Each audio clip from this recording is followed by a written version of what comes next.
हज़रत इब्न उमर से फरमाते हैं, फरमाया रसूलुल्लाह सल्लल्लाहु अलैहि वसल्लम ने कि जिसकी नमाज असर जाती रही, गोया उसका घर बार और माल सारा लुट गया।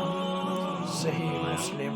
क्या मैं तुम्हें व नफली बुखारी। नमाज, रोज़े और सदक़े से बेहतर अमल ना बताऊं?